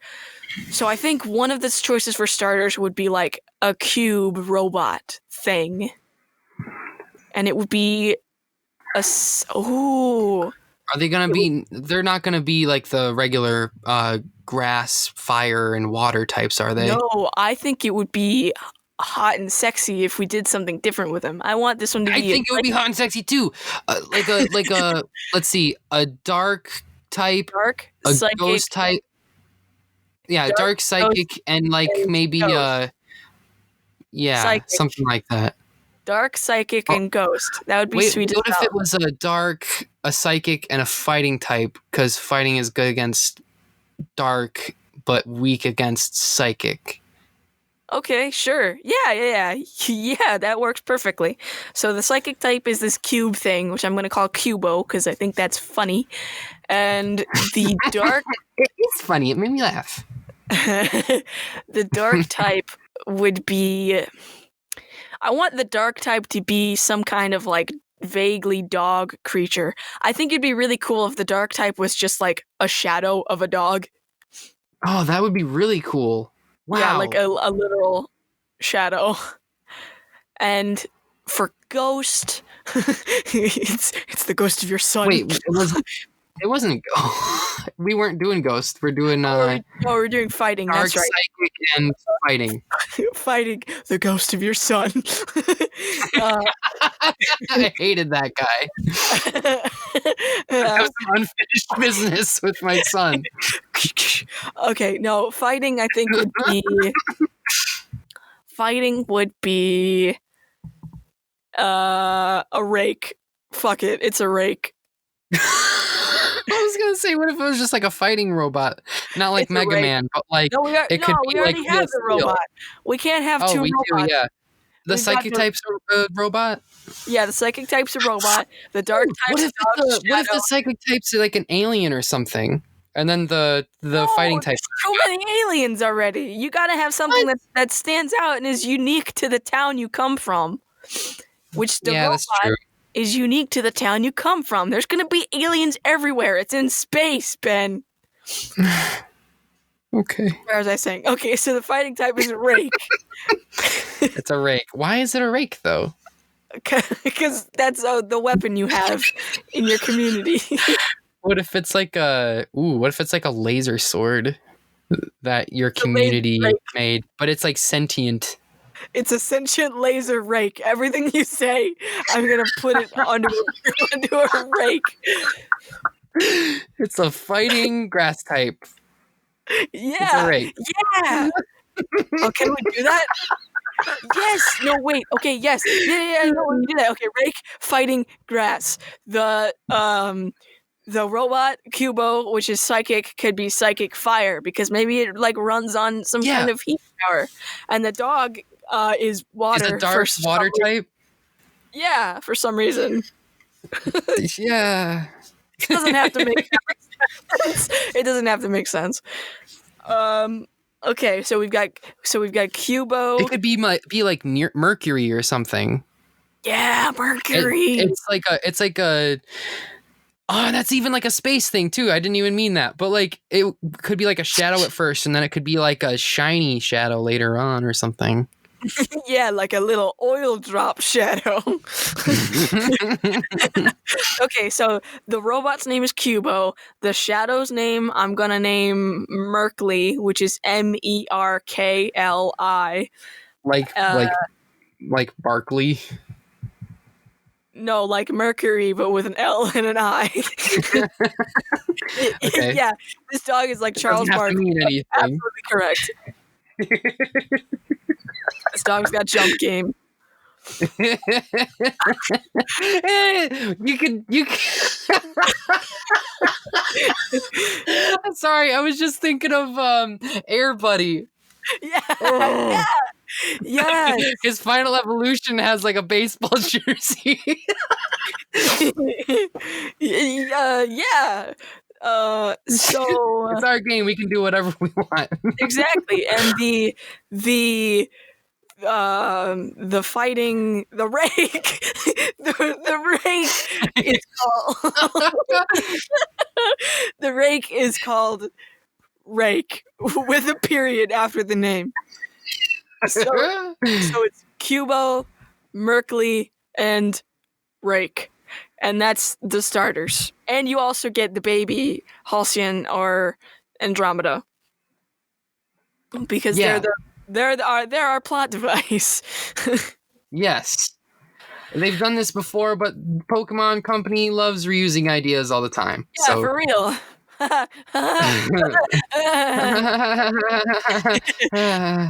And I think Pikachu is also there. He's just yes. there. No, he's like, yeah, no, he's just there. Oh, wait. How many of them, like, have you played any of the recent Pokemon games? I played a little bit of Sun very many years ago. So do you remember the Alolan forms? Yes. You could make space forms of Pokemon. Yeah. Oh yeah. Maybe because they've got like metal parts and everything. Cubo definitely has a space form because it's like half robot, so it's got to. And I think It does have an Alolan form, so I guess that could make sense. It's like a space ghost. What? I don't. What? Wait. Cubo, the Pokemon we just made up, has an Alolan form. No, I thought I said Cubone. No, I said Cubo with a Q. Oh, okay, my bad.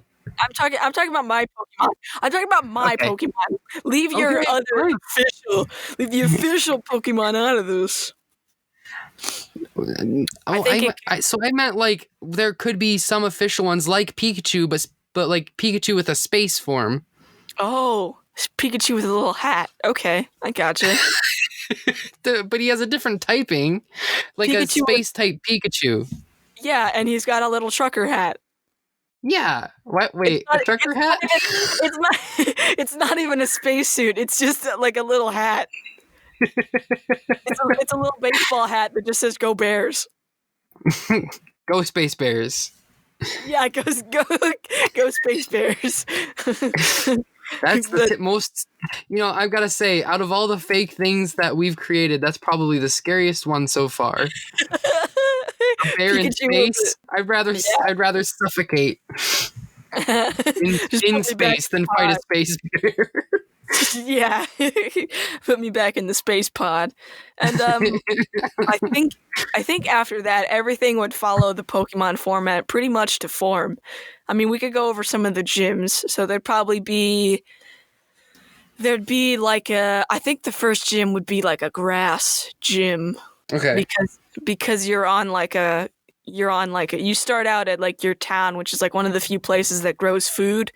So the grass gym, and there's like you use rake and you attack. If you get rake, it's just some guy that you have there in a grass gym owned by Grass Gym. It's a grass gym owned by Grass Gym. Yeah, he Farmer grows Jim. grass there. Farmer Jim, and if you beat him, the badge is a corn kernel.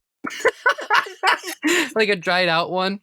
Yeah, like it's been sitting at the bottom of his pocket for like weeks, and he's like, "Well, I guess didn't have the resources to build you a metal one, so I'll just give you this one for now." A metal corn kernel? Yeah, because all the badges are made of metal. Yeah, I think this one is going to be like all the badges are like stuff they could find on the planet. Until you go to a different planet. This is like a newer Pokemon League. They don't have all the stuff made yet. Yeah, they don't have as much funding because they're in space. And I think after the sixth, maybe actually after the fourth gym, you can like go to a different planet, and maybe this is like a mall planet, because I remember one of the things I really liked about the newer Pokemon and the older Pokemon was like the mall where you could get like, and I really think they should bring secret bases back, so you could get stuff for that, and you could put like little planet themed stuff in there. You could get your antidotes and your HPs and your PPs and your TPs and your QRs, all that stuff. You could get that at the mall planet. And then after that, you battle. Is that the jingle? Yeah, that's the jingles. Space Mall. Get your Pokemon space stuff here. And then there's a guitar solo that lasts for like 15 minutes right in the middle of it. Because it's the music that's like a 3-minute guitar solo. Oh, you want me to do the guitar solo? It's the only music that It's the it's the only music that plays in the mall, so they have to make the guitar solo count. Yeah, so it goes. Hang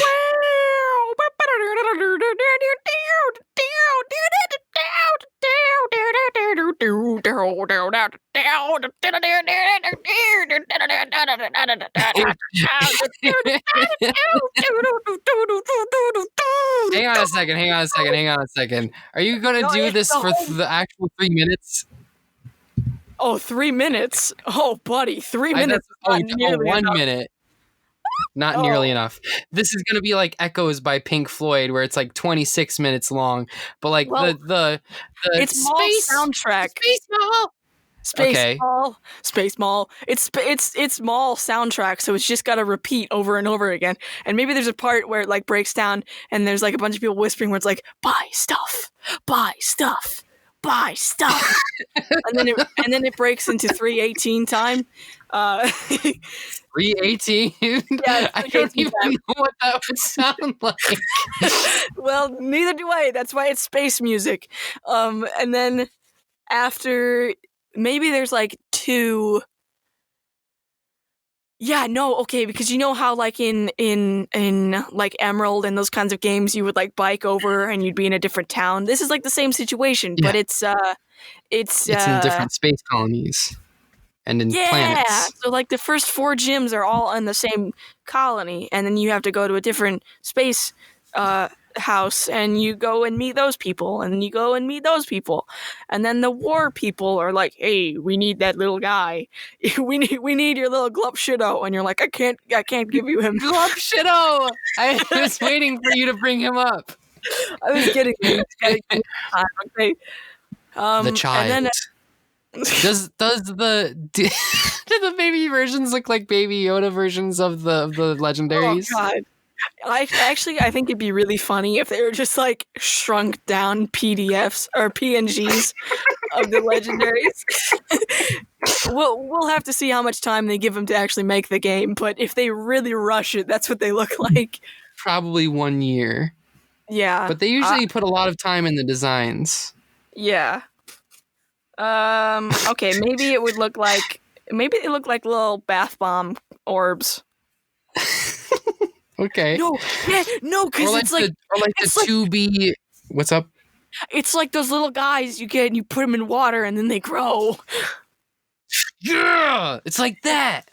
Yeah. Maybe they look like a pill capsule, and then they look like a little guy after that, and then but don't eat him. Please don't eat him. Yeah.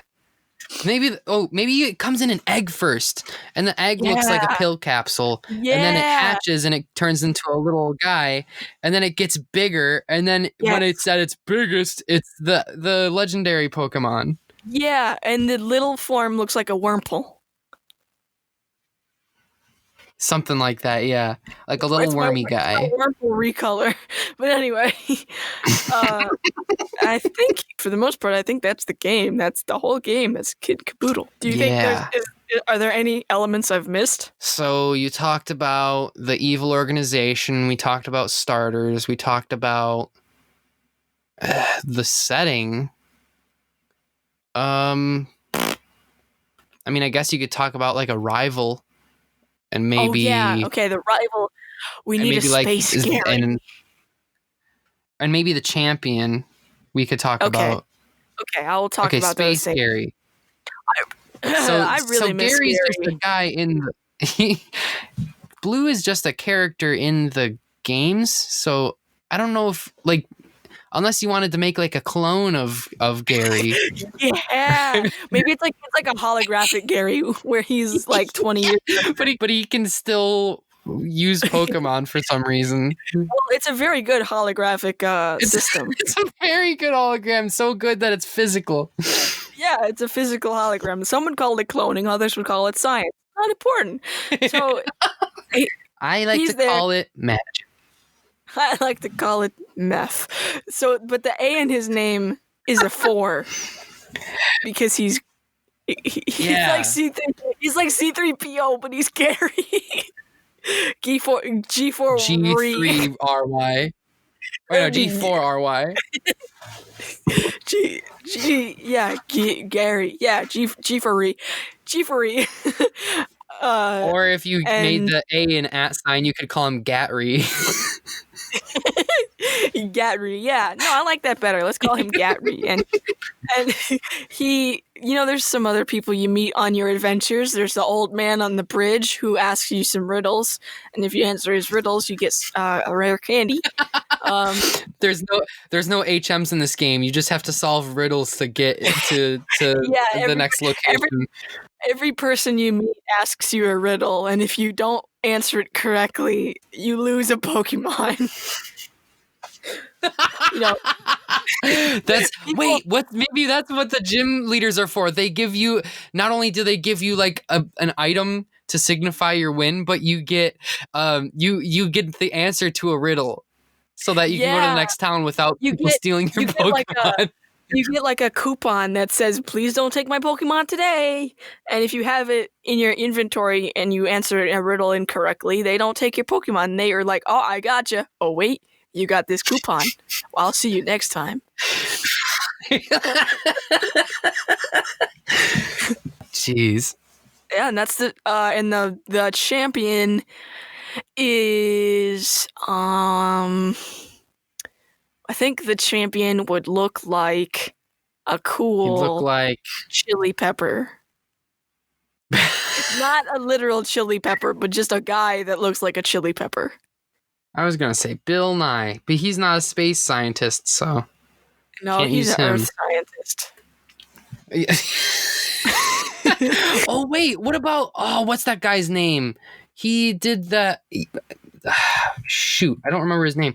There's this scientist that, he's an astronaut, and he recorded the first cover... No, he recorded the first music video recorded in space. Oh. Do you remember the guy I'm talking about? No, I don't know the guy you're talking about. First music. Let me look him up. I'm looking it up as well. If I could spell Space Oddity, Canadian astronaut. Yeah. His name is Canadian Astronaut, it seems like. It's Chris Hadfield. Commander Chris Hadfield. Yeah, he looks pretty cool. We could make him the... I like this guy. I would love to just like immortalize him in a video game. Yeah, I want him in my video game, and he's got a really cool cape too. Yeah. Yeah. Oh, that'd be so awesome. Yeah. And the final battle, you fight him in space. Yeah, and he throws rocks at you very slowly. He throws space rocks at you. Yeah, and he gives you like space facts as he's throwing them, where he's like, the feeling force of an object moving through space is 3.2 kilometers per second. And I'd be like, wow, I just took 100 damage. And then he goes, and it'll hit you in 3 turns. Yeah, that's perfect. That's a perfect kind of move. All right, well, I think that pretty much covers everything we need to know about Pokemon Comet and Pokemon Star. Yeah, if you liked this episode, then go ahead and follow us on whichever platform you're listening to us on, whether it be Anchor or Spotify, however you want to do it. We always do episodes. We put out episodes at 2 p.m. Eastern Standard Time every Thursday. But if you forget that, then you'll get notified the moment that it goes live. You can also follow us on social media at HPG Pod on Twitter. We're also on Facebook, but Twitter's better. You can also follow me personally at Watchman_5 on Twitter. And you can follow Matt at MRUZBASAN1. Yeah. If you like this nifty art that shows up for every episode, you can go to ocrogasting.com. That's OCHROGASTING.com. Matt did the sketch for the original design, but Okro drew it and it looks amazing. So you can go onto that website to look at more of his art, And he does commissions. So if you want him to draw you stuff, then you can give him money and he will do it. Until next time. Yeehaw!